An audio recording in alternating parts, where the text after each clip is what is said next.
Good evening, brothers and sisters. Welcome to our Institute class. Welcome to our 13th gathering, second to the last class natin for this semester sa Divine Gift of Forgiveness. And I'm thankful nandito kayo ngayon for this Saturday. And right now, you will see me, nandito ako sa ibang place ngayon. Nasa business conference ako ngayon. And di makita yung name tag ko na sa ilalim. Hindi siya makita sa camera. So anyways, we will start with an opening hymn, Press Forward Saints, and then Sister Laika will say the opening prayer. Okay?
Our dear Heavenly Father, we thank Thee for this day that was given unto us. We thank Thee, Heavenly Father, sa gabing ito na makapag-institute po kami. We thank Thee, Heavenly Father, kay Elder De Leon facilitate po sa amin institute.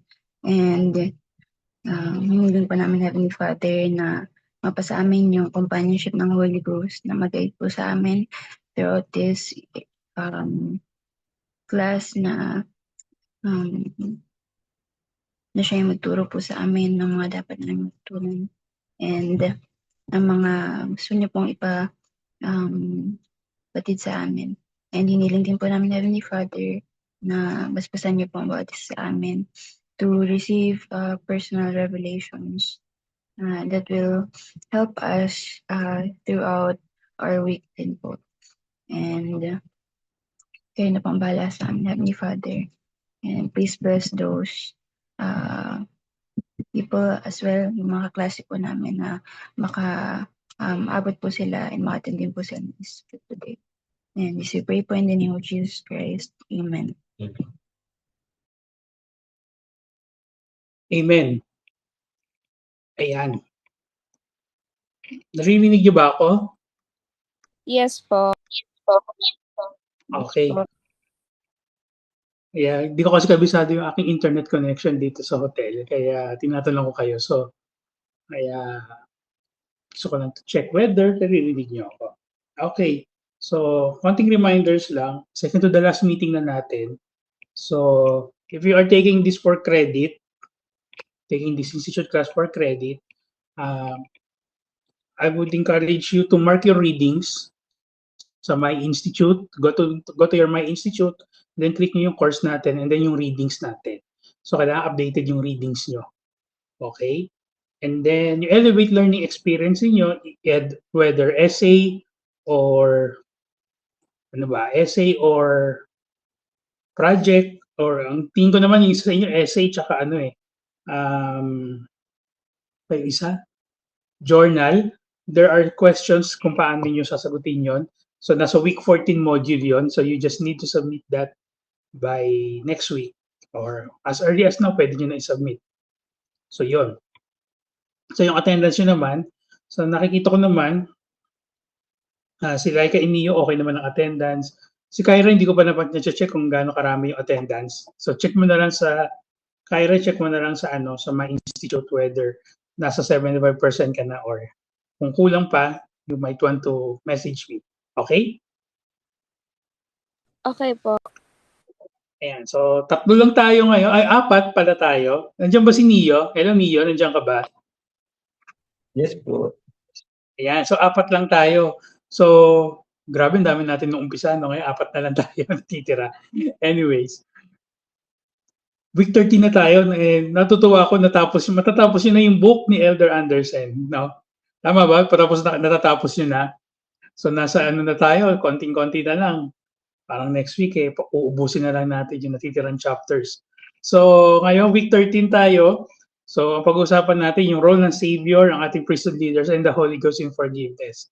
So, ngayon, tatlo yung companions natin pagdating sa repentance process. No? Yung the Savior Jesus Christ, our priesthood leaders, and the Holy Ghost. Sabi nga ni Elder Anderson, habang naintindihan natin yung kanilang mga roles, mawawala yung confusion, makakapag-repent tayo more confidently, and mararamdaman natin yung reality of the Lord's forgiveness. So usually sa church, we often interact with our priesthood leaders, diba? Sa pagdating sa repentance. Because of that, some young adults, ang iniisip nila, nagkakaroon ng thinking, misconception that yung forgiveness nanggagaling sa ating mga bishops, sa ating mga stake presidents. Pero kasi kaya natin naiisip na sila yung nagbibigay ng forgiveness, kasi sila yung nagsasabi sa atin if we are already clean or not. Yeah, pero sabi ni Elder Anderson, ni-remind niya sa atin that the only source of forgiveness is the Savior himself. And nandiyan ang mga priesthood leaders to guide us, to counsel us, and protect us. And gamitin nila yung priesthood keys na parang ang magiging role nila, kaya nila ginagamit yun, is they are becoming support, and hindi sila yung taga-save natin. Hindi sila yung nagsasabing napatawad ka na. Ang role nila is sila yung magsusupport sa atin in our repentance process. No? Bakit nga bang kailangan natin maunawaan? Why do we need to understand? Or why is it important to remember that forgiveness comes from the Lord and not from our priesthood leaders? Bakit nga ba ganun? Ba't nga in-emphasize ni Elder Anderson? Why did he thought na kailangan natin maunawaan? Why did he thought that we need to understand that forgiveness is through the Savior Jesus Christ and not from our priesthood leader or through the church? What is usually the case? Bakit ba natin pinapaalala sa atin ni Elder Anderson ito? sa chapter 22. Sino ba yun? Kasi yung chapter 22, who forgives us? What are your thoughts dito sa chapter na to when you read these past 2 weeks, no? 2 weeks to eh. Anyone? Sige, pwedeng maging ano na kayo, maging vocal na kayo kasi tayo-tayo lang naman. Kayo lang ang kausap ko, wala na akong ibang kausap. 5 lang tayo dito.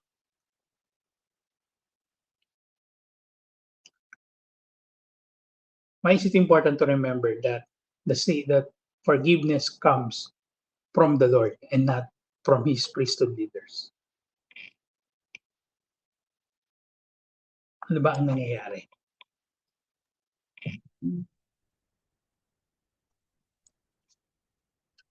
Sige, Laika or Neo, sino sa inyo? Para po sa akin, sorry.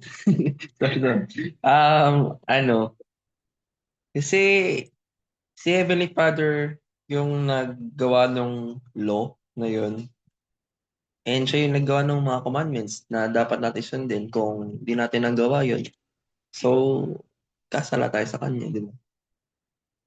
Ayun, sa kanya tayo dapat mag-sorry. Ay, no, that's a good analogy, no? Sa kanya tayo nagkamali. So, sa kanya rin tayo hihingi ng kapatawaran. Siya binibigay sa atin ng kapatawaran. Thank you, Neo. Anything else? Bakit sa tingin nyo kailangan ipaliwanag pa ni Elder Anderson yun? Pinaliwanag pa niya ulit eh. Pinaalala pa niya, no? Sige, Kyra, go ahead.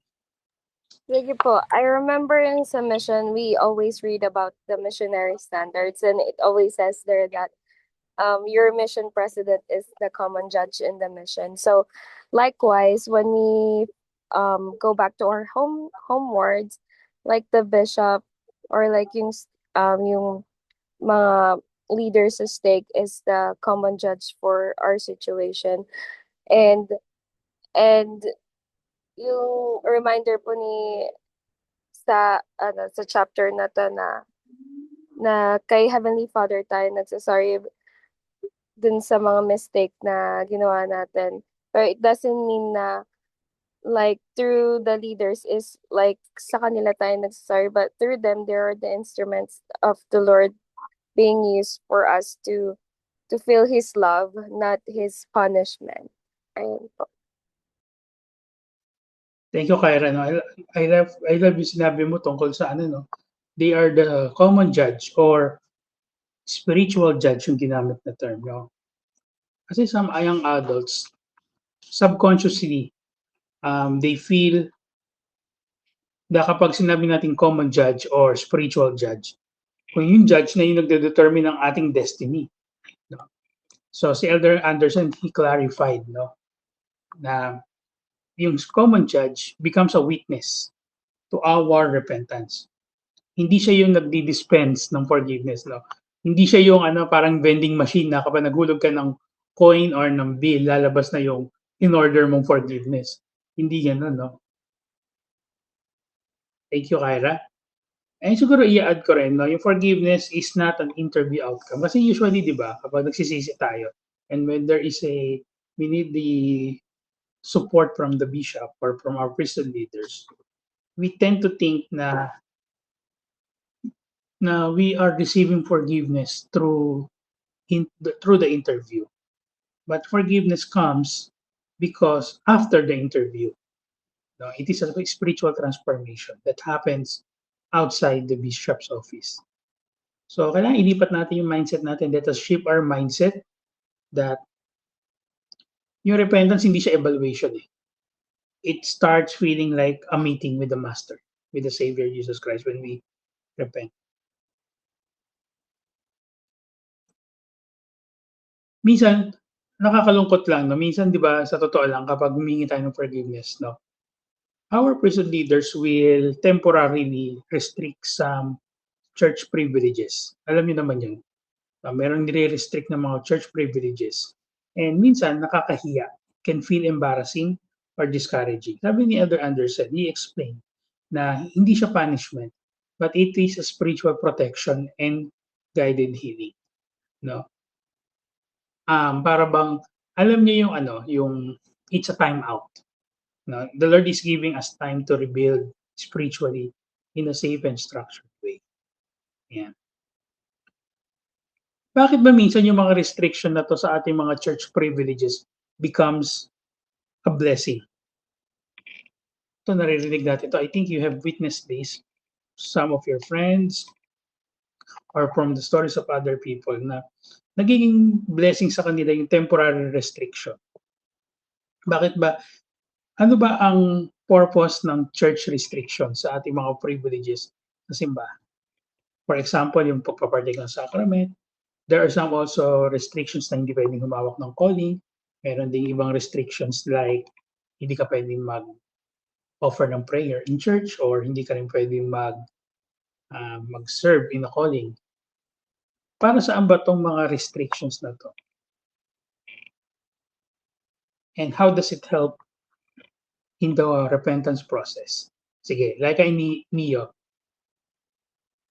Ako po, for me po, yung mga restrictions is nagiging blessing siya dahil doon natin mas na evaluate or nasa self-evaluate yung sarili natin and mas na-appreciate yung importance, for example, lang if ni-restrict tayo to partake of the sacrament, then the moment na at first siguro parang wala lang ganyan, then hanggang sa parang na-realize natin na parang it feels incomplete without partaking the sacrament, and then once na parang you're allowed to partake of the sacrament, then marirealize mo how important it is, and mas ma-feel mo yung spirit. Yun. So, I think yun yung blessing is parang nare-renew ka, ganyan.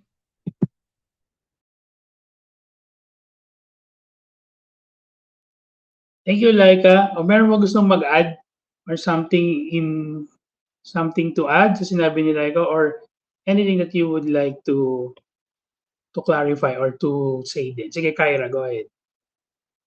Sige po, I testify po sa sinabi ni Sister Laika na when we don't partake of the sacrament, we recognize yung importance lalo ng Holy Ghost kasi it withdraws His influence to us when we don't renew our covenants every week.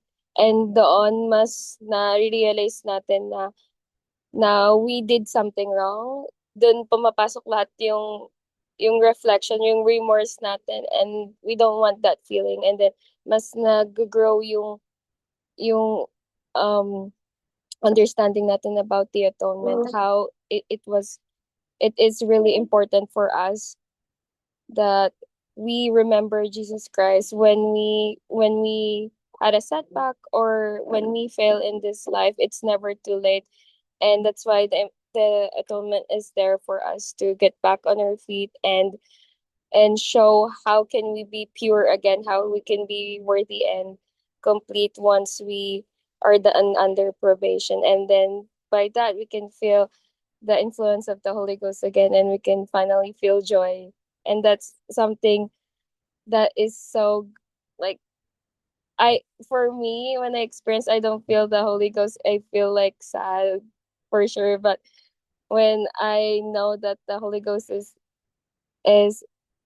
with me, I feel instant joy and peace. And that's one thing that is a blessing when we are under probation. We realize how we are far from the Savior and Heavenly Father that time. And thank you, Kyra, no? Doon sa sinabi ninyo siya ni Laika, no?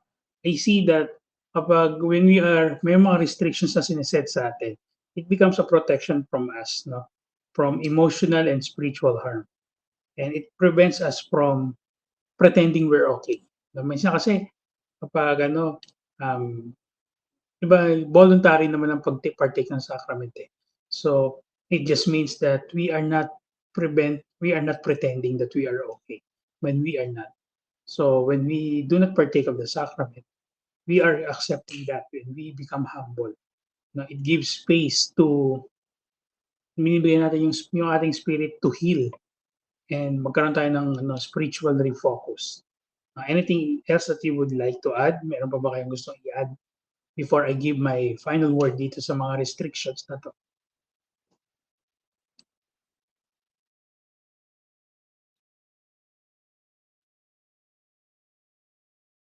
Alam niyo yung restrictions, no? Let us remember kasi maraming nagkakaroon ng misconceptions about mga restrictions. Itong restrictions, they are not punishment. Iniisip nila pinaparusahan sila when we are being restricted, like to say a prayer, to hold a church calling, or to serve. These are not punishment, but these are first aid, no? Para gumaling ka agad ng sugat natin. It becomes a restart. It becomes a sacred pause, no? Sabi ng Diyos, parang sinasabi sa atin ng Diyos, let me heal you thoroughly instead of quick healing. Gusto ng Diyos complete yung paggamot sa atin. Gusto niya complete yung paggaling natin. Hindi pwedeng madalian. No, meron tayong recuperation period. And alam niyo, meron akong mga nakausap because I know some people who went through membership council, no. Say one of my friend, no, one known friend who went through a membership council. And sabi niya it was one of the most loving spiritual experience that he had. It was not harsh, but it was supportive. He felt the support of the leaders there. He felt that he is not alone in this struggle. And nagkaroon ng structure yung kanyang pagsisisi. Yung true repentance, yung true healing often requires structure. And yung mga restriction sa mga church privileges, these are how the Lord provides yung structures. Okay? So, bilis ng ating class. No? Meron kayong gusto i-add? Something that you would like to say before we proceed to our next topic. Ito, yung susunod natin topic, napakasarap pag-usapan. Meron kayong gusto i-add o wala na about the Savior being the source of forgiveness and about restrictions sa ating mga church privileges? Do you want anything to add, or do you want to say something, or do you want to ask some questions about it?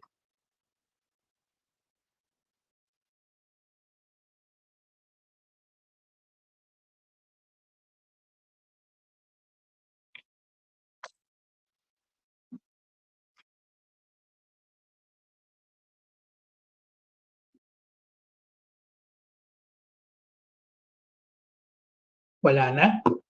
All right. Ay, sige. Like kay Neo. May ano lang po ako, may question po. Paano po kapag like, 'di ba po kasi yung restrictions ganyan, it can be a blessing po. But there are people na like it can make us humble at the same time. Opposite nun is magiging prideful tayo. How about po yung parang hinayaan na lang po nila ganyan, 'di ba? Paano po kapag ganun?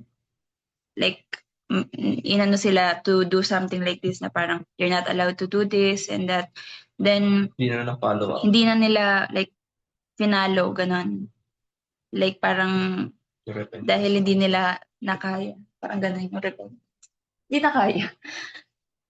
Ano hindi na kaya? Hindi na kayang Like parang siguro po hindi nila napanindigan ganyan along the way. For example, ano ba? Kunwari ako, nagkasala. Kasi confess ako kay Bishop. Oo, tapos parang pinagpatuloy mo pa rin yung kasalanan.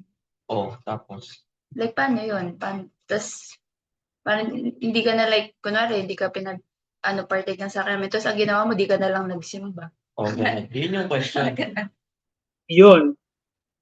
Yung kasi yung misunderstanding about it. Doon nagkakaroon, ang intention talaga ng restriction is for us to teach us humility and spiritual honesty. And it helps us avoid yung deeper spiritual consequences. Di ba mayroong sinabi sa sa Book of Mormon na hindi tayo kailangan mag-partake ng sacrament unworthily. So, still, tinuloy niya yung mali niya and pinagbawalan siyang wag mag-partake. So, anong nangyari? Hindi pa siya na-forgive doon sa kasalanan niya. But then, he was stopped from partaking of the sacrament. And that was still a protection to him. Dahil kung kumari, nagagawa pa rin niya yung kasalanan, tapos pinagpapartake pa siya ng sacrament, hindi siya pinagbawalan, nagkakaroon siya ng dalawang kasalanan ngayon. Tinutuloy niya yung kasalanan, yung tunay niyang kasalanan, and pangalawa, nagpapartake siya ng sacrament unworthily. So, dalawa yung kasalanan niya. So, ngayon, because he was stopped, he was restricted to partake of the sacrament, isang kasalanan lang yung nagagawa niya. Or he was still under condemnation sa isa niyang kasalanan. So, yun lang yun.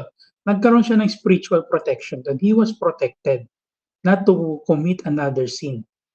Kung mapapansin niyo rito, para ba sinasabi ng Diyos dito, okay, hindi mo pa kaya, hinto muna natin. You cannot go to stage 1. You cannot go to stage 2 unless you finish this stage 1. Kaya mo munang mag-recover ka dito sa kasalanan na nagawa mo. So you cannot proceed to stage 2. Nagigets ba? Nagets niyo ba, Laika and Leo? Yes. Instead na magkaroon siya ng bigat na kasalanan, he was prevented to do isang kasalanan nga yung nagawa niya. So na-prevent siyang maggawa ng pangalawa, which is to partake of the sacrament unworthily. So he was protected until he is ready to partake of the sacrament kasi ma-overcome niya isa. Tsaka pa lang siya ibabalik sa kanya yung privilege of partaking of the sacrament. So doon pala makita natin, that person avoided deeper spiritual consequences. Diba? Doon pala makikita natin kaagad ang yung beauty ng restriction sa mga church privileges. Hindi mo pa kaya to, this is not your covenant pa. This is not a higher para ba this is a higher commandment para sa iyo. So hindi ka muna. Unless makarecover ka dito sa unang stage na to, ma-recover mo to, mapatawad ka, ito ibabalik namin sa iyo yung privilege. Kasi kapag hindi namin inalis sa iyo to, mas magiging in danger ka. Okay ba yun? Okay ba yung na yun? Explanation na yun? Kasi sabi ko nga kanina, it becomes a pause. Diba kapag new members kapag, alam ko nakapag-mission kayo. Diba kapag yung member, yung hindi pa na member, yung investigator hindi nakapagsimba. Diba dapat 4 straight weeks and then hindi nakapagsimba ng isa. Mare-reset yung kanyang baptismal date. So hindi siya pinapayagan kasi hindi pa niya na-overcome. O kaya bigyan nagkaroon ng word of wisdom problem. So hindi mo na siya ibibinyagan unless makarecover siya doon. So the Lord is feeding us stages by stages. And sa atin ganun din. Huwag mo na mag-partake, hindi pwede. You need to recover that or you need to change ways saka ka mag-partake. Yun. The Lord is protecting us. Okay? Malinaw ba? Naging clear ba yung explanation doon? Yes po. Thank you po. Ayan. Anything else? Anything to ask or anything to add? Or meron kayong gustong i-clarify?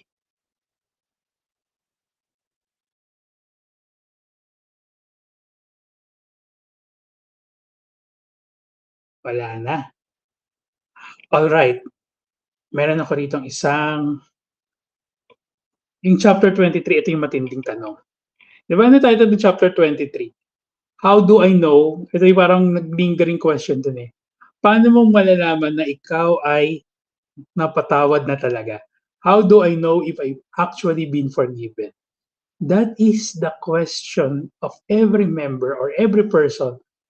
Ang hirap i-determine, napatawad na ba talaga ako? How do we know that we have been forgiven? Ito, meron akong lalagay sa chat. Total, breakout discussion tayo. Di tayo mag-breakout room. Ilan lang ba tayo? Ilan ba kayo? Laika, Neo, Kyra, and Eros. 4 lang kayo. Okay. So, meron ako ilalagay sa chat ng mga questions. 3 siya. And I would like you to discuss it one by one or mamili kayo ng isang question na gusto niyo sagutin. Lalagay ko siya dito sa chat. And let me add. 3 yan. Ayan. How can I know my repentance is working? Paano ko malalaman yung repentance ko ay nagwo-work? Pangalawa is, how can I know when I've been forgiven? Paano mo malalaman na ikaw ay napatawad? And last question, how can I forgive myself? Paano ko mapapatawad ang sarili ko? So those are 3 questions that I would like you to discuss. Bigyan ko kayo ng, okay lang ba, bigyan ko kayo ng 15 minutes to discuss these 3 questions. And I will ask si Kyra. Kyra, can you facilitate the discussion? Kasi sila kay Nia yung nag-discuss 2 weeks ago. So, Kyra, ikaw bang pwedeng ikaw yung mag-facilitate ng discussion? These 3 questions na nasa chat. Okay ba? Okay po, sure po. Bigyan ko kayo ng 15 minutes to discuss this. You can discuss one question at a time. No? Pwedeng Okay po. yung isang question, 2 or 3, depende sa inyo. Kung gusto i-discuss lahat, okay lang. Pero siguro you would like to discuss it one by one, yung ito munang topic na to bago tong isa. Okay ba yon? Okay po, got it po. Okay, sige. Okay Bigyan ko po, kayo ng sorry po. Okay bigyan po, ko kayo ng sige. 15 to 20 minutes to discuss this. Okay? And then mamaya, mag-chime in ako. Okay? Sige. Okay po. Thank you so much, Elder De Leon, for these wonderful questions. Sorry po, my voice is kind of like sound sick. So we have 3 important questions for this chapter, and the first one is, how can I know my repentance is working? So I would like to start, like, when I was serving my mission. I think that's like the most humble self that I became. I've been repenting daily, and of course there's so many mistakes that I still haven't repented yet. But when I know that my repentance is working, when I slowly starting to feel everything is going fine, like I started to feel so happy every day. I have more reason to smile. I have more motivation in life, and people say that's just like your hormones, but I know it was the spirit that was working with me. When I know the spirit is near, I attract those people that are having more questions and more thirsty about the gospel when I was a missionary. And that's how I know the repentance was working, when people can see your the Holy Ghost in you, your countenance. Ayun po. And pero for Sister Laika, Nia, and Eros po, like, how do you know, like, when you're repenting, it is working na po?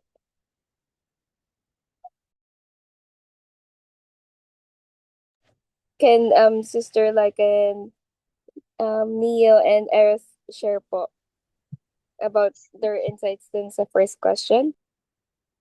Sige po. How can I know my repentance? For me, just like po sa sa sinabi niya, I'd like to testify po doon na if it feels like if you parang hindi siya ma-explain pero if it's something good, you feel slowly you start to feel at peace, ganyan.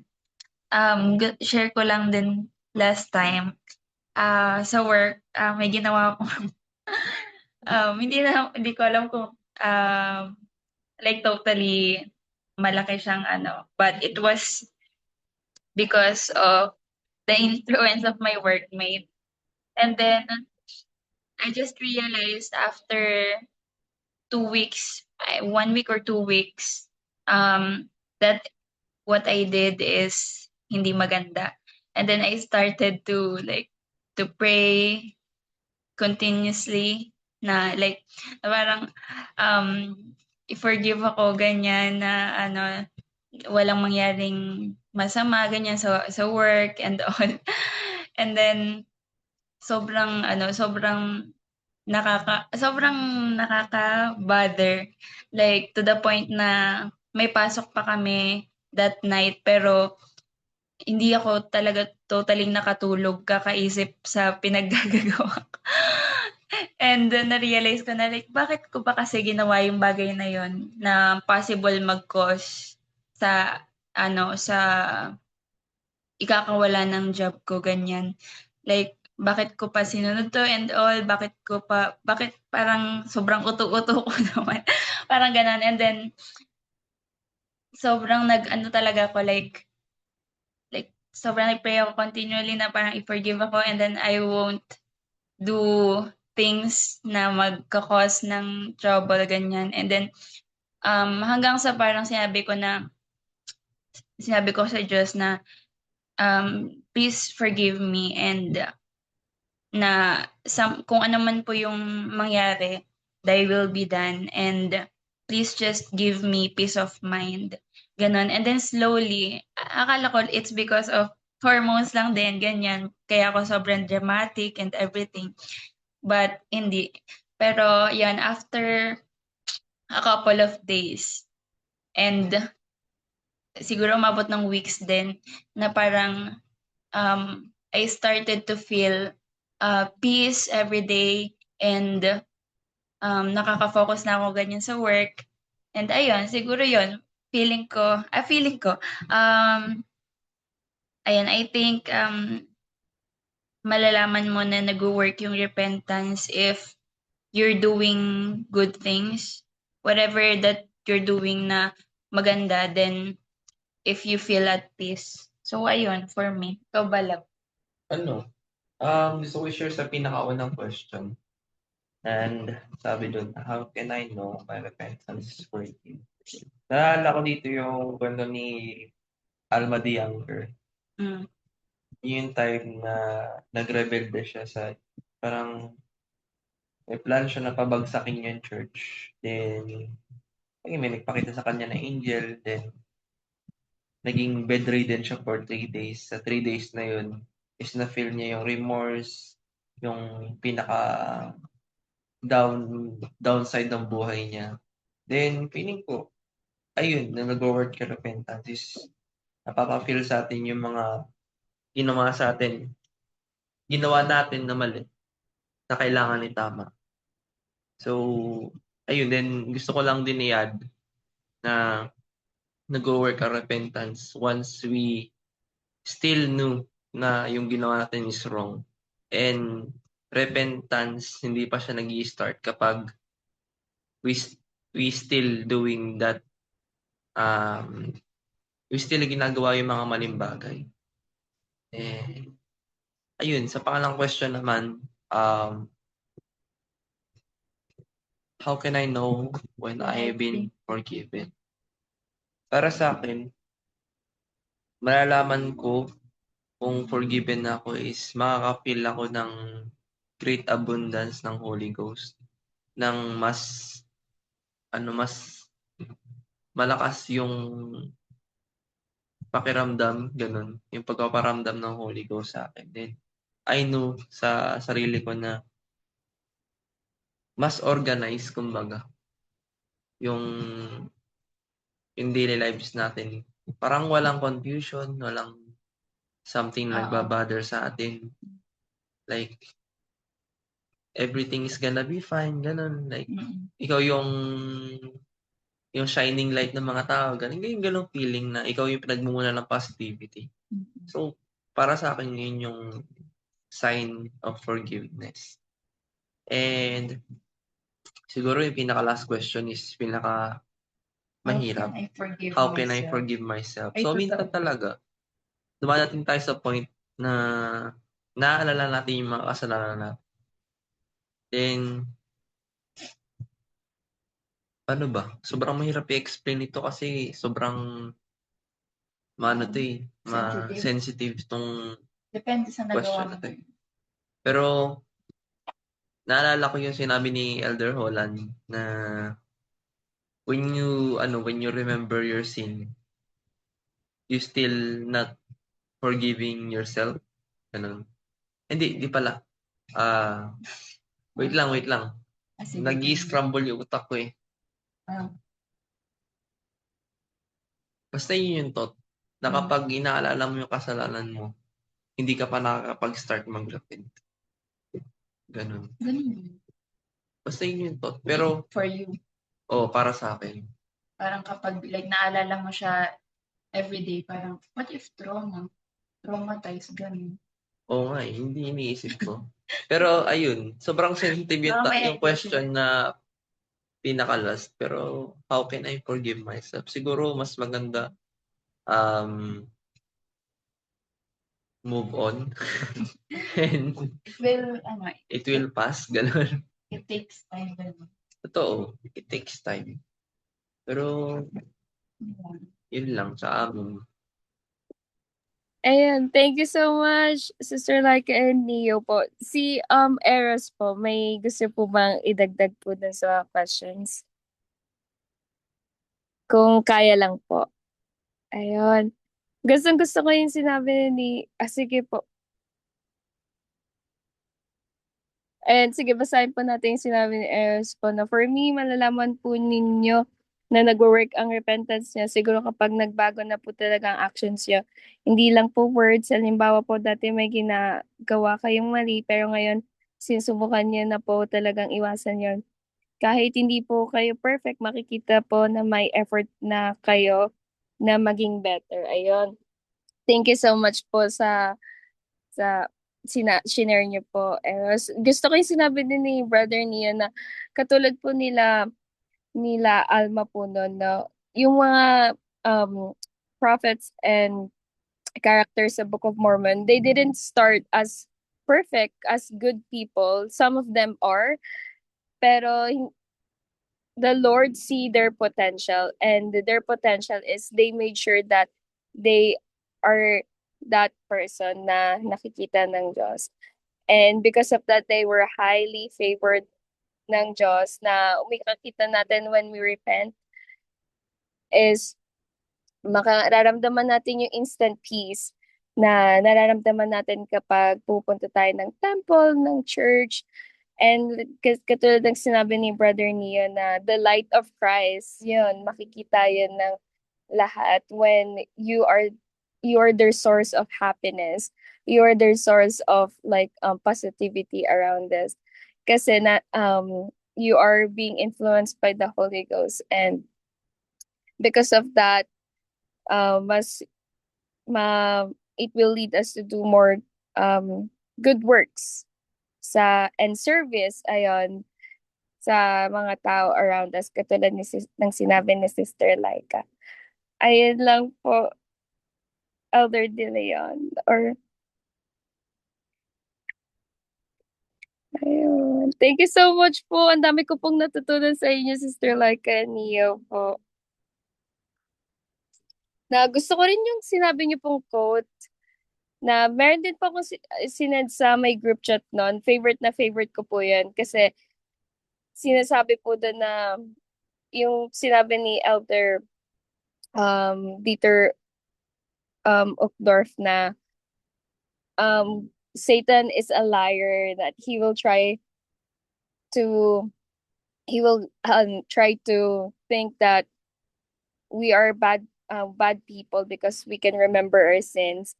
Pero sinabi niya din doon na God didn't promise to that we will forget our sins, but He will help us.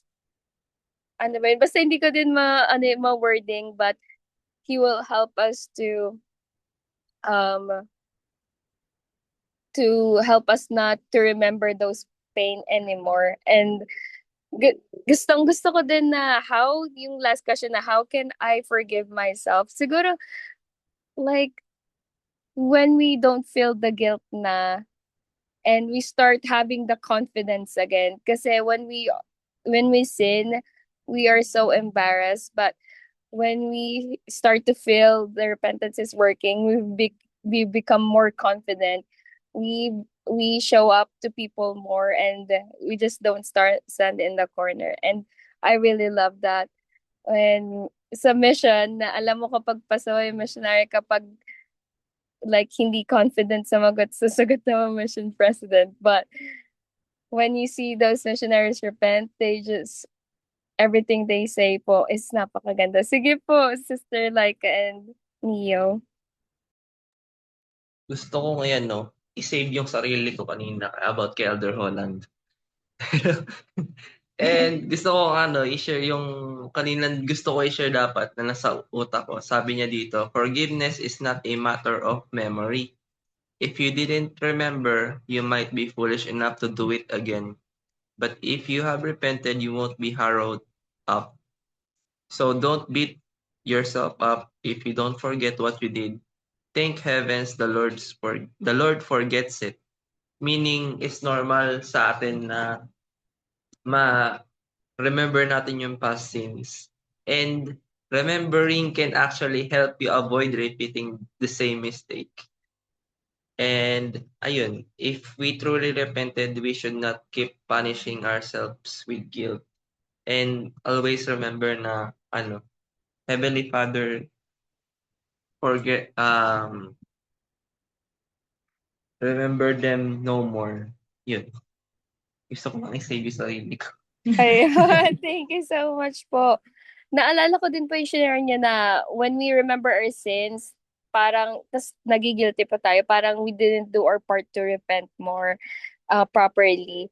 And then sa sinabi po na when we remember our sins, it means that it prevents us to do it again. I love that kasi we have the further light and knowledge this is bad. So we prevent ourselves from repeating the same mistake. But gusto ko din yung gift of repentance na when we fall short again, we did that again. Repentance is just there for us na to do it again and have a broken heart to say sorry for those things na nagawa ulit natin. Ayun. Thank you so much po.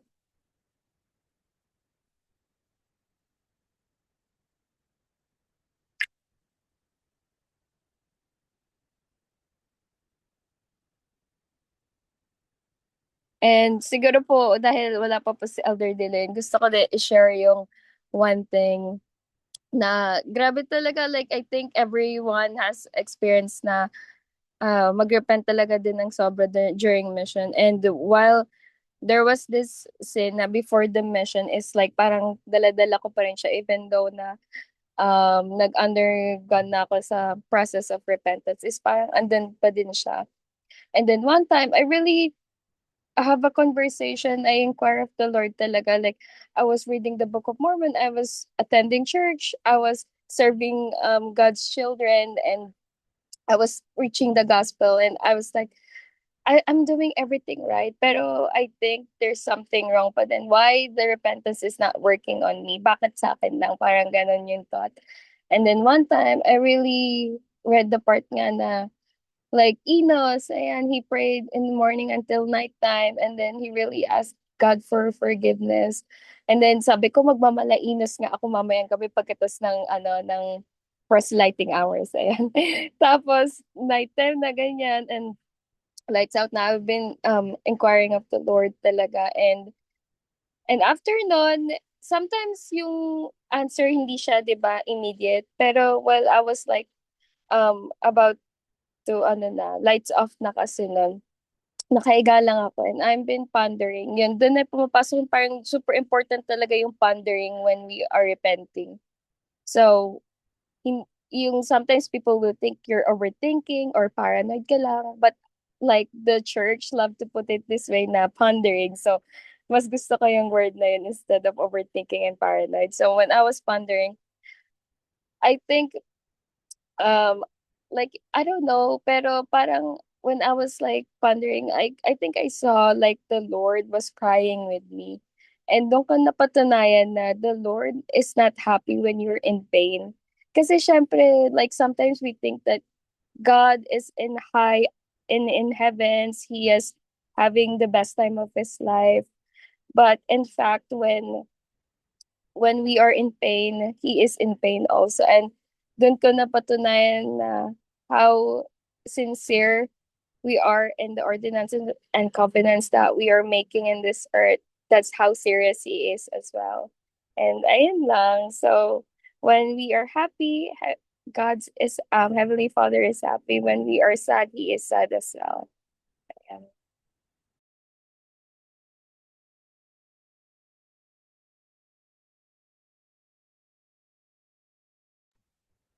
Ayan, may gusto pa po ba kayong i-add? Anything na para nag-spark sa mind nyo when any experience po recently or not so recent?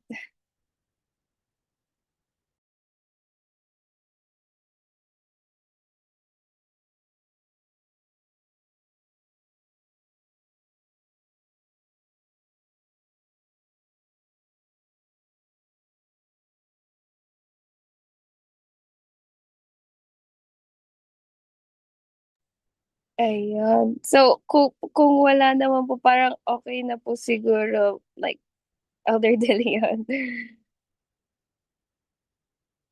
Balik na po namin yung time sa inyo.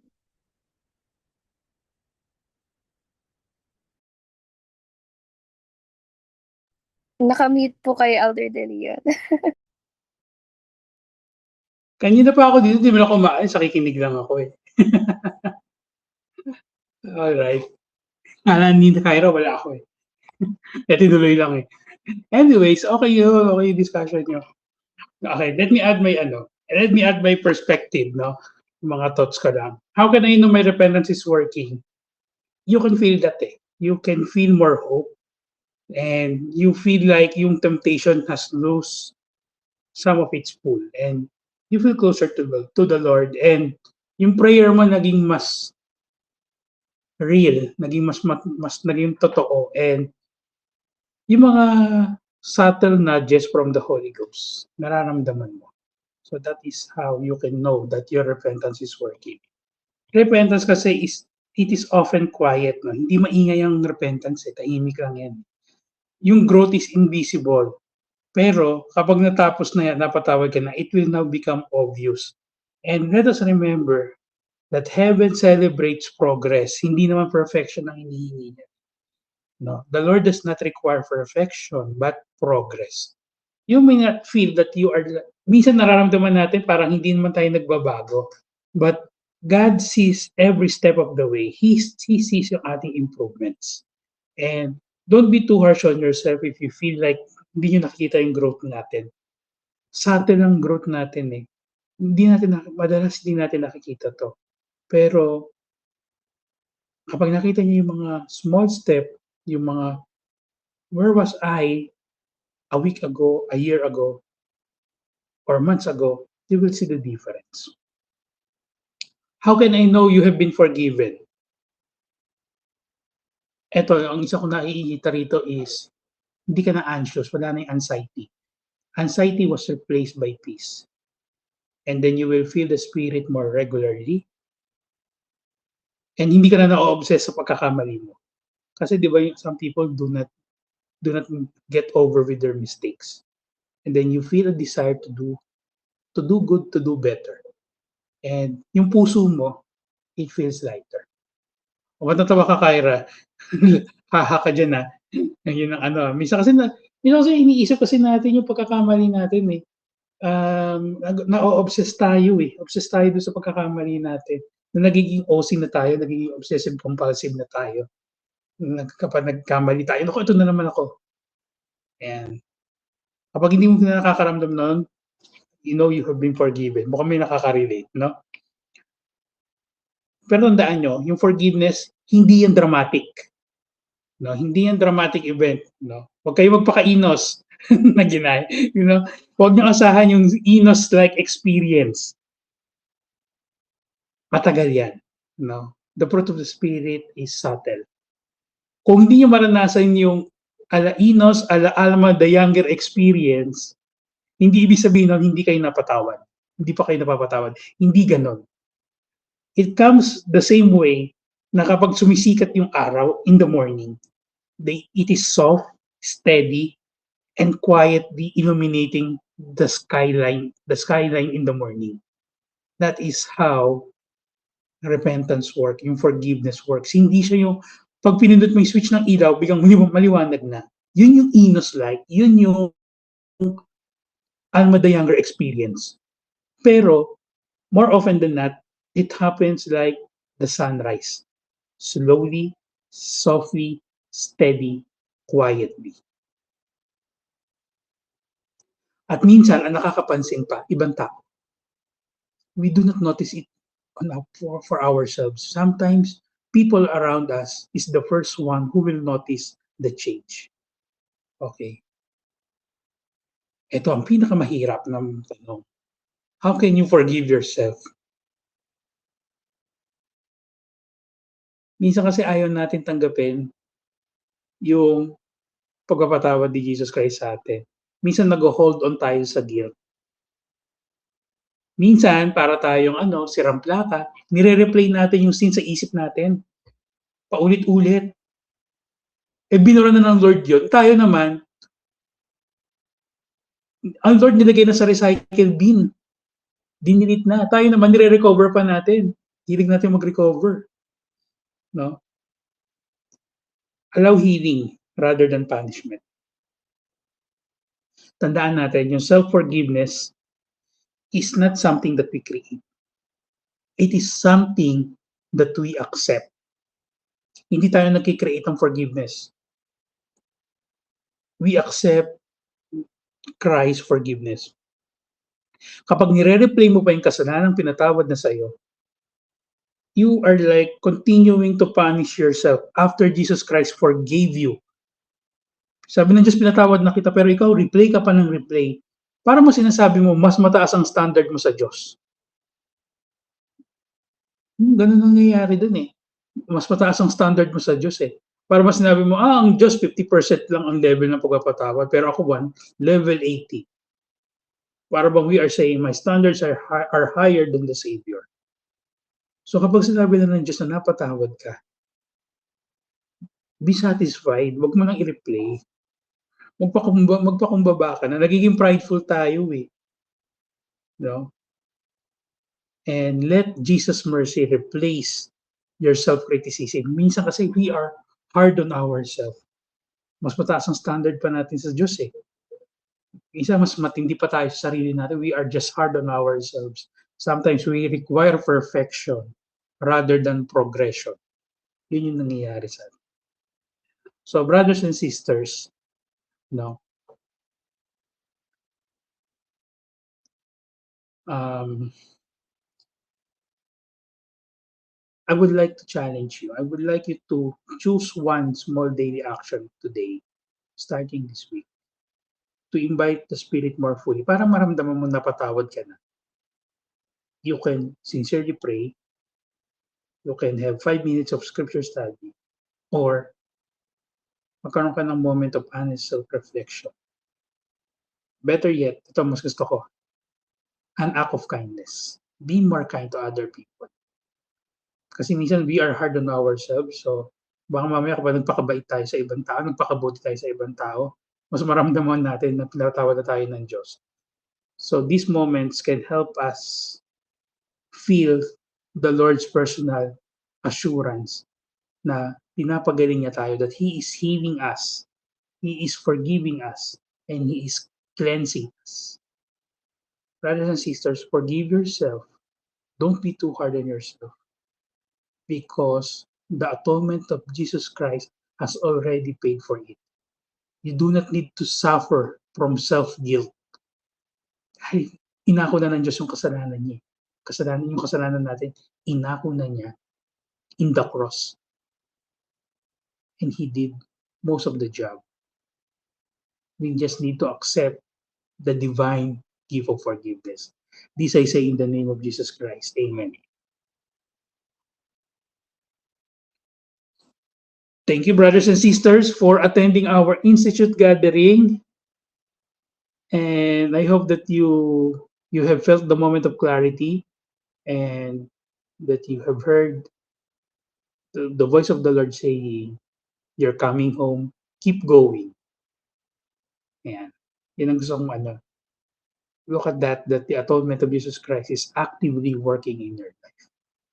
Brothers and sisters, final reminder, next week will be our last gathering. Okay, last gathering na natin. Next week, pwede nyo, starting tomorrow, you can now submit your Elevate Learning Experience. Nasa week 14 module.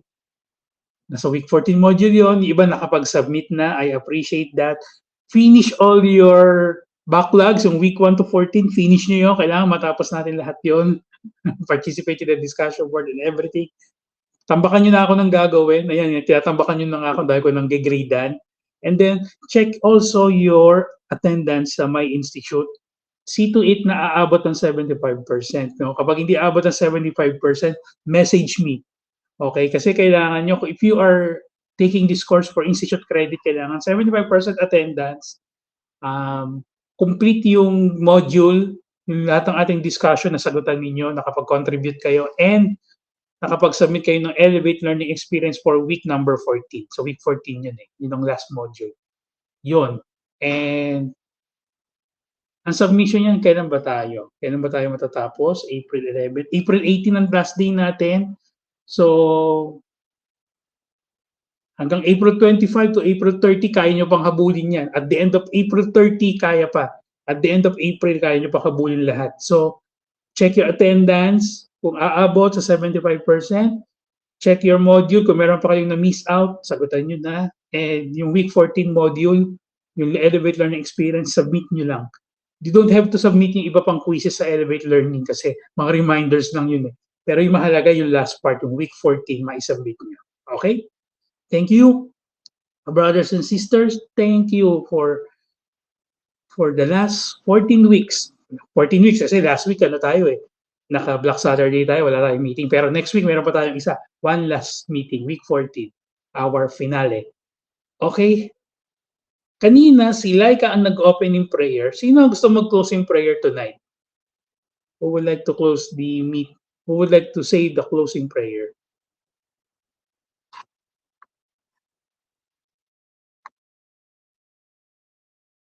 Baka meron gusto mag-closing prayer. Na makakain na ako. Okay, ninyo na ako.